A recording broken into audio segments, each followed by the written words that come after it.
Asante Mheshimiwa Bashe. Mheshimiwa Mwalimu Kasuku Samson Bilago dakika 5 na Mheshimiwa Lucy Fidelis Owenya dakika 5.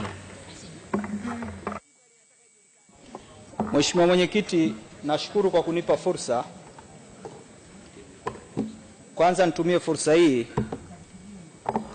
kumshukuru Mwenyezi Mungu kwa kutufikisha wote hai salama tuliopata bahati ya kufika kwenye mwezi mtukufu wa Ramadhani.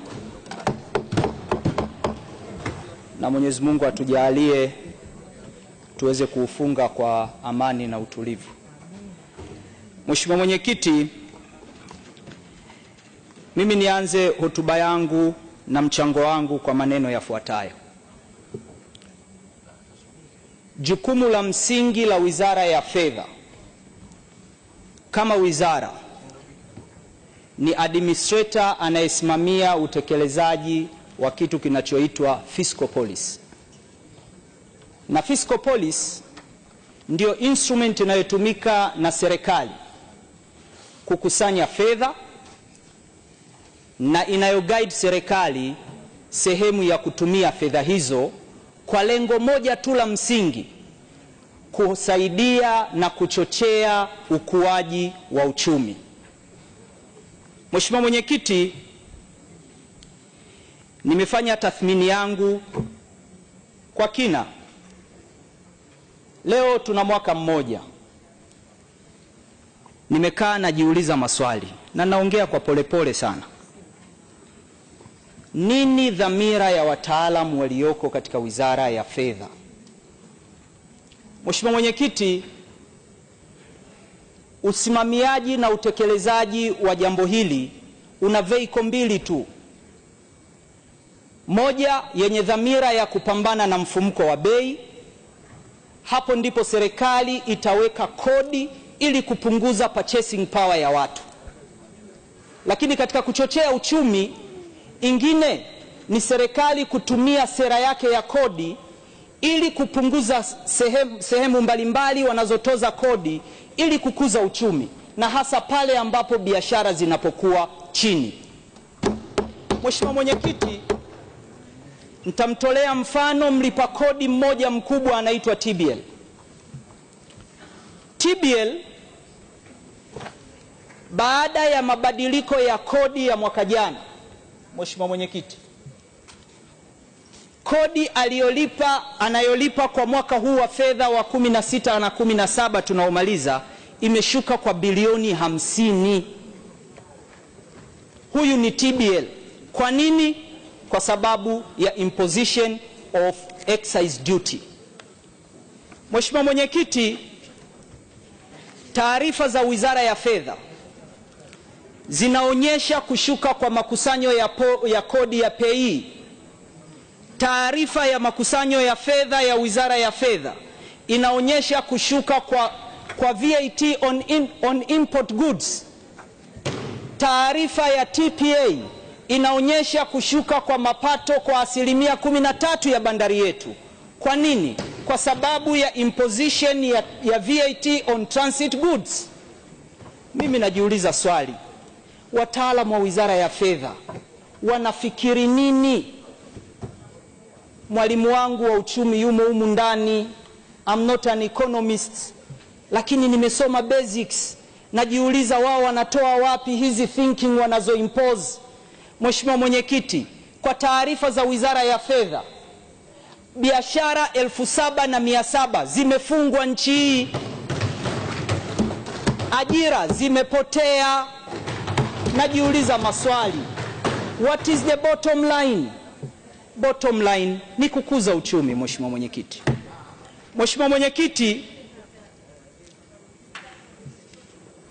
wataalamu wa Wizara ya Fedha wameweka kodi maeneo mbalimbali kwa mwaka wa fedha. Na ukisikiliza business community inalalamika juu ya imposition ya kodi nyingi zinazowekwa na serikali. Na huoni dhamira ya serikali kupunguza kodi hizi. Huoni kabisa, Mheshimiwa Mwenyekiti. A large taxpayer ambaye ananunua mazao ya kilimo kutoka kwa Watanzania kama TBL anaenda serikalini, anapeleka proposal ya kuwaambia, jamani, mnavoweka kodi hii napoteza fedha hizi, na serikali at the end of the day inapoteza kiwango hiki cha fedha. Alisema Mheshimiwa Serukamba hapa, ni lazima serikali ijue katika kila biashara ya kila Mtanzania serikali ni shareholder kwa 30%, kwa sababu inachukua siku ya mwisho corporate tax. Mheshimiwa Mwenyekiti,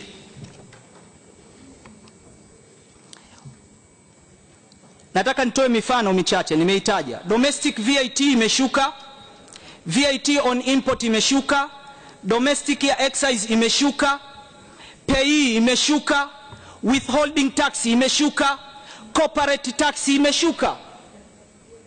Where are they going to collect?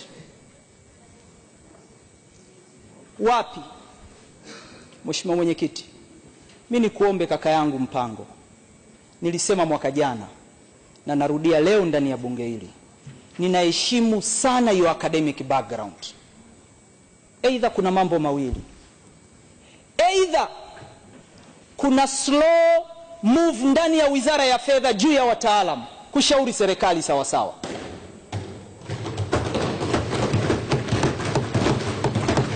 Mheshimiwa Mwenyekiti, taarifa za Wizara ya Fedha zinaonyesha zimefunguliwa biashara mpya 200,000, lakini sasa unajiuliza swali, biashara 7,000 zilizofungwa impact yake kwenye kodi zimeonekana, hizi 200,000 zilizofunguliwa kwenye uchumi hazionekani. Yani nashindwa kuelewa wapi tunataka kwenda. Mheshimiwa Mwenyekiti, mimi nitaka niiombe serikali kwa heshima kabisa, kuna njia mbili ya kutengeneza budget. Unao large taxpayer wako Mheshimiwa Waziri, waite waambie kutoka wewe TBL, nataka corporate tax ya this amount mwaka huu wa fedha, nikufanyie nini kama serikali? Atakwambia ili agro productivity yake, atasema nipe 1 2 3 4, because the bottom line una tap mwisho. Mheshimiwa Mwenyekiti, leo vinywaji baridi Mheshimiwa Mwenyekiti wamefuta, wamecreate, na wiki iliyopita Coca-Cola kwanza imepunguza wafanyakazi 130. Jamani, nyinyi wataalamu mliokaa huko, nataka niwaambie jambo moja, na mimi niseme kwa kuwa mimi ni mbunge wa Chama cha Mapinduzi. Sintavumilia kutoka moyoni kuona technical mistake ambazo hazihitaji PhD wala uprofesa. We will not allow this. Dhamira ya rais iko very clear, kugrow uchumi wa nchi hii, kujenga viwanda, kucreate ajira. Hatuwezi kuattain namna hii wakati, nataka niwapeni mfano waheshimiwa wabunge. Ukisoma taarifa ya Port Authority ya Kenya mwaka 2014-15, 1.4% ya mizigo ya Tanzania ilipita pale.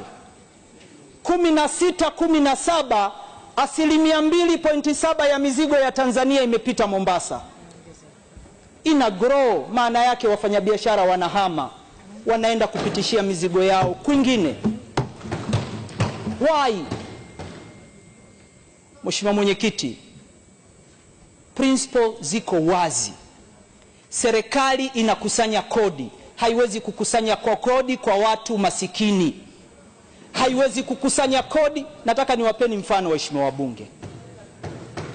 Bunge lililopita waziri alisema humu ndani, Dr. Mpango, tutagawa EFD machines kwa wafanyabiashara. Serikali haijagawa to date. Mnajua kinachoendelea site? Wafanyabiashara wameandikiwa barua waikopeshe serikali hela. Ana mchango wako, muda wetu ndio huo. Mheshimiwa Mwenyekiti, nashukuru sana. Asante. Lakini niseme moja, waheshimiwa wabunge, serikali inaleta mapendekezo humu bungeni ya kodi na tozo mbalimbali. Bunge ndilo linaloamua. Tusipasi hiyo. Serikali inapendekeza. Tunaendelea. Mheshimiwa Mheshimiwa Kasuku Samson Bilago. Asante Mheshimiwa Mwenyekiti kwa nafasi hii. Mheshimiwa Mwenyekiti, mimi naomba nianze kuzungumzia swala la CAG, mkaguzi na mdhibiti wa fedha za serikali. Mdhibiti na mkaguzi huyu amekuwa akifanya kazi ya kukagua fedha za serikali miaka nenda rudi. Nitaka kujua ukaguzi huu unalenga nini? Kama ukaguzi unafanyika na wanaofanya ubadhirifu wa fedha za umma hakuna hatua inayochukuliwa, kuna sababu gani ya CAG kuendelea kukagua fedha? Kila mwaka tunaletewa taarifa, kuna halmashauri zenye taarifa chafu, sijui ripoti chafu, lakini hakuna kinachofanyika. CAG ana kazi gani kama ripoti yake haiwezi kuwa na impact? Maana tunatenga fedha CAG afanye ukaguzi, lakini akimaliza ukagua hatuoni madhara au hatuoni impact ya ukaguzi wake kwenye nchi hii. Lazima ifike hatua baada ya ukaguzi, what next? Nini kifanyike juu ya ripoti ile kwa ukaguzi mbovu uliopatikana? Lakini sambamba na hilo, ukurasa wa 34 Mheshimiwa Mwenyekiti, ambao waziri amesema ofisi ya mdhibiti na mkaguzi mkuu wa fedha za serikali ndiye yenye jukumu la kufanya ukaguzi wa fedha wa hesabu za serikali. Sasa nataka kuuliza, nimepata taarifa kwamba CAG anakagua fedha za vyama vya wafanyakazi. CAG ameanza kukagua chama cha walimu Tanzania, CWT, chama ambacho kimekuwepo tangu mwaka 93. Hakijawahi kukaguliwa na CAG, na kule hakuna ruzuku ya serikali, hakuna fedha ya serikali yoyote iliyokwenda kule. Anakwenda kutafutako nini kule kwenye chama cha walimu? Mimi inanipa wakati mgumu sana. Tena vyama viko zaidi ya 12, 13. Ameendaje chama cha walimu kukagua, ambao vyama vya wafanyakazi vinakaguliwa kwa mujibu wa sheria na vinakaguliwa na mkaguzi wa vyama vya wafanyakazi anayetambulika kwa msajili wa vyama vya wafanyakazi?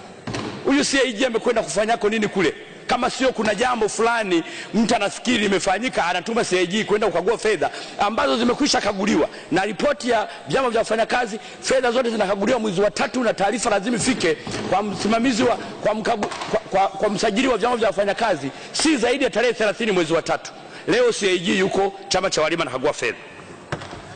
Naomba kujua hilo nipate majibu, anatafutako nini kule?